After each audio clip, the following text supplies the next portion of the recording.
ఈరోజు మనము viscose material గురించి మాట్లాడదాం అనమాట. సో విస్కోస్ అనేది చెట్టు బెరడు నుంచి వచ్చిన దాన్ని కెమికల్ ట్రీట్మెంట్ అయి పెద్ద పెద్ద ఫ్యాక్టరీలో ఫైనల్ ప్రోడక్ట్ కింద మనకి శారీస్ ఫ్యాబ్రిక్ లాగా వస్తుందన్నమాట.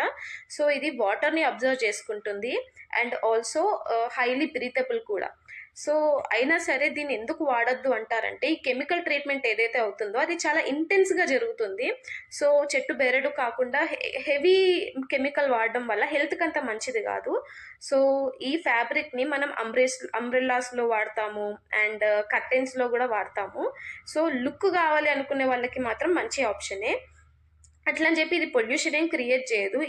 ఇది బయోడిగ్రేడబుల్, పొల్యూషన్ అయితే క్రియేట్ చేయదు. సో సింథటిక్ అయితే మీకు పొల్యూషన్ క్రియేట్ చేస్తుంది.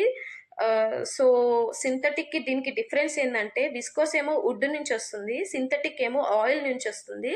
సో కొన్ని డబ్బులు ఉన్నాయి, మాకు ఒక శారీ కావాలి, విస్కోస్కి వెళ్ళడం బెటరా, కాటన్కి వెళ్ళడం బెటరా, సింథటిక్కి వెళ్ళడం బెటరా అంటే always go for purest form. ఎందుకంటే విస్కోస్ ఏమో మీకు కెమికల్ ట్రీట్మెంట్ జరగడం వల్ల హెల్త్కి అంత మంచిది కాదు. ఈ సింథటిక్ ఏమో మీకు ఆయిల్ నుంచి వస్తుంది కాబట్టి పొల్యూషన్ అయ్యే ఛాన్సెస్ ఉంటుంది, ల్యాండ్ ఫిల్స్లో వెళ్తుంది ఫ్యాబ్రిక్ అనేది. సో అది పక్కన పెడితే మీరు ఉన్న బడ్జెటే ప్యూర్ కాటన్ కొనడానికి ఇష్టపడితే మాత్రం దట్ ఈస్ వెరీ గుడ్. ఎందుకంటే అన్ని ఆస్పెక్ట్స్లో ప్యూర్ కాటన్ ఎప్పుడైనా విన్ అవుతుంది కాబట్టి. సో హోప్ ఈ వీడియో మీకు నచ్చిందని అనుకుంటాను.